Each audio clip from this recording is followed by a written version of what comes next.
আসসালামু আলাইকুম রহমতুল্লাহি ওবারাকাতুহু। সম্মানিত দর্শক, মৃত্যুর থেকে বাঁচার কোনো উপায় নাই।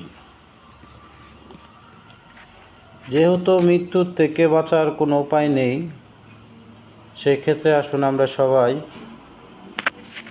জারজিরামল জারজি করি।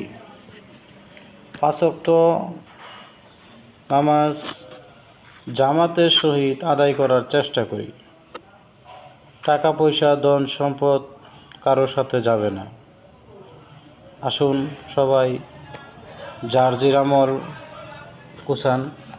মৃত্যুর থেকে বাঁচার কারো কোনো সাধ্য নাই। যত টাকার মালিকই হন না কেন, টাকা আপনাকে বাঁচাতে পারবে না, মৃত্যুবরণ করতেই হবে। আসুন সবাই জারজিরামল সুন্দর করে করার চেষ্টা করি।